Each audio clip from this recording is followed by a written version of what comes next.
Hi friends, welcome to my channel. பிரபஞ்சத்துக்கிட்ட நம்மளால் ஈஸியாக கனெக்ட் பண்ண முடியும். நம்ம நிறைய டெக்னிக்ஸ் ஃபாலோ பண்ணுறோம். 333, 555, மேனிஃபெஸ்டேஷன், மெடிடேஷன், விஷுவலைசேஷன் அந்த மாதிரி. ஆனால் நான் ஒரு சின்ன ஸ்டெப்ஸை ஃபாலோ பண்ணி எனக்கு என்ன வேணுமோ அதை நான் அச்சீவ் பண்ணேன்.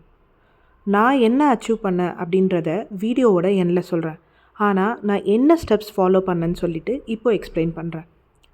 அதை பற்றி எக்ஸ்பிளைன் பண்ணுறதுக்கு முன்னாடி பிரபஞ்சம் அப்படின்னா நீங்கள் எப்படி யோசிச்சிருக்கீங்கன்னு நினச்சி பாருங்கள். ஸோ நிறைய பேர் பிரபஞ்சம் அப்படிங்கிறது ஒரு கடவுளாக பார்க்குறாங்க. சில பேர் அது நமக்குள்ளே இருக்கிற ஒரு சக்தியாக பார்க்குறாங்க. நிறைய பேர் அது ஒரு இயற்கையாக நினைக்கிறாங்க. என்னை பொறுத்த வரைக்கும் பிரபஞ்சம் அப்படின்னா நமக்கு மேலே இருக்கிற ஒரு பெரிய சக்தி. அந்த சக்தி தான் நம்மளை வழி நடத்துது. ஸோ இந்த விஷயத்தை நான் மைண்டில் வச்சு தான் இந்த ஸ்டெப்ஸை ஃபாலோ பண்ணேன். நார்மலாக பிரபஞ்சம் அப்படின்றது நமக்கு மேலே இருக்கிற சக்தின்னு சொல்லும்போது ஒரு சின்ன எக்ஸாம்பிள் சொல்கிறேன். இப்போ நம்ம ஸ்கூலில் ஒரு ஸ்டூடெண்ட்டாக இருக்கும்போது நமக்கு ஏதாவது ஒரு விஷயம் நம்ம டீச்சர்கிட்ட வேணும்னா நார்மலாக எப்படி கேட்போம்? அவங்க இருக்கும்போது எல்லார் முன்னாடியும் கேட்க மாட்டோம். அவங்க ஸ்டாஃப் ரூமில் இன்பர்சனாக போய் அவங்கக்கிட்ட அவங்க பிஸியாக இருக்காங்களா, ஃப்ரீயாக இருக்காங்களான்னு தெரிஞ்சுக்கிட்டு அவங்கள்ட்ட நம்ம ரெக்வெஸ்ட்டை சொல்லுவோம். அதே மாதிரி அந்த ரெக்வெஸ்ட்டை ரொம்ப கிளியராக என்ன வேணுமோ அதை மென்ஷன் பண்ணி சொல்லுவோம். இதே விஷயந்தான் நம்ம பிரபஞ்சத்துக்கிட்டேயும் பண்ணணும். அதாவது அமைதியாக நிதானமாக நம்ம மனசை ஒருநிலைப்படுத்தி அந்த விஷயத்தை அதுக்கிட்ட பேசணும். ஸோ நார்மலாக பிரம்ம முகூர்த்த டைமில் பிரபஞ்சம் ரொம்ப அந்த எனர்ஜியெல்லாம் ஹையாக இருக்கும். நிறைய நம்மளும் பார்த்துருக்கோம் பிரம்ம முகூர்த்த டைமிங் பற்றி. நான் யூஸ்வலாக 5:15 தான் எழுந்திருப்பேன். அந்த டைமில் நான் மெடிடேஷன் பண்ணுவேன்.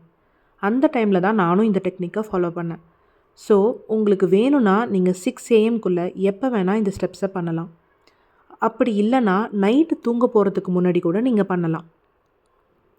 உங்களுக்கு என்னென்ன விஷயம் உங்கள் வாழ்க்கையில் நிறைவேறணும் அப்படின்னு ஆசைப்பட்றீங்களோ அதெல்லாம் ஒரு லிஸ்ட்டு போட்டு வச்சுக்கோங்க. ஒரு விஷயந்தான் இல்லை, நிறைய நீங்கள் பண்ணிக்கலாம். அதே மாதிரி உங்களுக்கு ஏதாவது ஒரு விஷயம் ரொம்ப குழப்பமாக இருக்குது, உங்களால் ஒரு முடிவை தெளிவாக எடுக்க முடியல அப்படின்னாலும் நீங்கள் அதையுமே பண்ணலாம். உங்களுக்கு பிரபஞ்சத்துக்கிட்டேருந்து கண்டிப்பாக அதுக்கு ஒரு ஆன்சர் கிடைக்கும். நார்மலாக மார்னிங்கோ ஈவினிங்கோ நீங்கள் பண்ணுறதுக்கு முன்னாடி இந்த மாதிரி என்னென்ன பாயிண்ட்ஸ் வேணுமோ அதை நோட் பண்ணிவிட்டு ஒரு அமைதியான சூழலில் உட்காந்து மூச்சு பயிற்சி ஃபஸ்ட்டு பண்ணுங்கள். ஒரு 6 டைம்ஸ் மூச்சை இழுத்து வெளில விடுங்க. உங்கள் மனசு தளர்வாகிறத நீங்களே ஃபீல் பண்ணலாம். அந்த மாதிரி ஆனதுக்கப்புறம் உங்கள் மைண்டை ஃபோக்கஸ் பண்ணி பிரபஞ்சத்துக்கிட்ட என்னென்ன விஷயம் உங்கள் லைஃப்பில் நடக்கணும்னு நீங்கள் ஆசைப்பட்றீங்களோ அது எல்லாம் நடந்ததா சொல்லி நன்றி சொல்லுங்கள் பிரபஞ்சத்துக்கு. எல்லா விஷயமும், ஆனால் நீங்கள் கேட்குற ஒவ்வொரு விஷயமும் ரொம்ப தெளிவாக சொல்லுங்கள். எக்ஸாம்பிளுக்கு இப்போ உங்களுக்கு ஒரு கவர்மெண்ட் ஜாப் வேணும் அப்படின்னா அந்த கவர்மெண்ட் ஜாபில் என்ன பர்டிகுலர் போஸ்ட்டோ அதை சொல்லி அது எனக்கு கிடச்சிருச்சு, அதுக்காக ஹெல்ப் பண்ண பிரபஞ்சத்துக்கு நன்றி, அந்த மாதிரி சொல்லுங்கள். ஒரு 10 நிமிஷம் எடுத்துக்கோங்க. அதுக்கு மேலே உட்காராதீங்க. கண்ணை மூடி தியானத்தில் என்னென்ன விஷயம் உங்களுக்கு லைஃப்பில் வேணுமோ அதெல்லாம் கிடச்சிருச்சு, அதுக்கு ஹெல்ப் பண்ண பிரபஞ்சத்துக்கு நன்றி அப்படின்னு சொல்லுங்கள். இதை நீங்கள் ஒரு 6-7 வாட்டி சொல்லும்போது அது கண்டிப்பாக உங்கள் லைஃப்பில் நடக்கும். ஆனால் நீங்கள் கேட்குற விஷயத்தை பொறுத்தும் இருக்குது. இப்போ நீங்கள் ரொம்ப பெரிய ஒரு கோலை வச்சிங்கன்னா அது கொஞ்சம் டைம் எடுக்கும். ஆனால் அந்த கோல் ரீச் ஆகிறதுக்கு சின்ன சின்ன ஒரு சக்ஸஸ் இருக்கும்ல, அதெல்லாம் நீங்கள் கண்ணுக்கு ஏற்றாப்புல பார்க்கலாம். அதே மாதிரி ஏதாவது ஒரு விஷயம் உங்களுக்கு குழப்பமாக இருக்குது, என்னால் முடிவெடுக்க முடியல அப்படின்னா அந்த விஷயமும் நீங்கள் எப்படி இதே மாதிரி நன்றின்னு தான் சொல்லணும். அதாவது நான் இதெல்லாம் எனக்கு சரியாயிடுச்சு நன்றி அப்படின்னு சொன்னீங்கன்னா உங்களுக்கு அதுக்கான விடை ஒரு 2-3 டேஸ் இல்லை ஒரு 1 வீக்கில் கண்டிப்பாக உங்களுக்கு தெரியும். ஒன்று உங்கள் மனசில் அதுக்கான ஒரு ஐடியா வரலாம். இல்லைனா யாராவது ஒரு ஃப்ரெண்ட் இல்லை உங்கள் ரிலேட்டிவ் இல்லை அம்மா அப்பா கூட அதை சொல்லலாம். இல்லை ஏதாவது ஒரு வீடியோஸ் பார்க்கும்போது அதுக்கான ஒரு ஐடியா உங்கள் கண்ணில் படலாம்.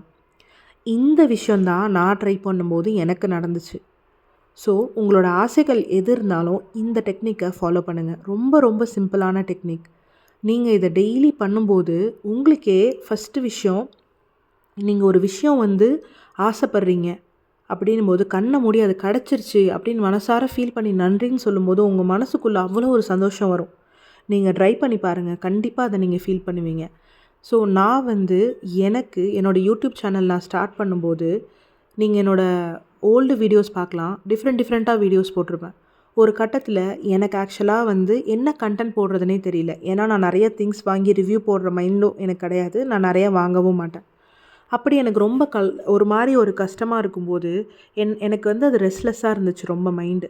ஸோ நான் என்ன பண்ணேன், நான் கண்ணை மூடி தியானத்தில் இருக்கும்போது ஓகே நம்ம வந்து இந்த ஒரு விஷயத்தை வந்து நம்ம தேங்க்ஸ்ன்னு சொல்லிடுவோம். ஸோ நம்ம தேங்க்ஸ் சொல்லும்போது நமக்கு மைண்டு காமாயிடும் அப்படின்னு சொல்லிவிட்டு நான் வந்து தேங்க்ஸ்ன்னு சொல்லிவிட்டு ஒரு வாரம் பண்ணேன். எனக்கு அதுக்கப்புறம் சடனாக வந்து வீடியோஸ் பார்க்குறப்ப ஏன் நம்ம லா ஆஃப் அட்ராக்ஷன் நம்ம ஃபாலோ பண்ணதை எக்ஸ்பிளைன் பண்ணக்கூடாது, ஏன் நம்ம அதை வீடியோவாக போடக்கூடாதுன்னு ஒரு தாட் வந்துச்சு. எனக்கு அது ரொம்ப ஹாப்பியாக இருந்துச்சு. இப்போ நீங்களே பார்க்கலாம் 1 வீக்குக்கு நான் 2 வீடியோ போடுறேன். ஸோ அதனால தான் நான் வந்து இந்த விஷயத்த சொல்லணுன்னு ஆசைப்பட்றேன். எல்லோரும் இதை ட்ரை பண்ணி பாருங்கள். நீங்கள் அச்சீவ் பண்ணிங்கன்னா மறக்காமல் இந்த சேனல் கீழே இந்த வீடியோ கீழே கமெண்ட் பண்ணுங்கள்.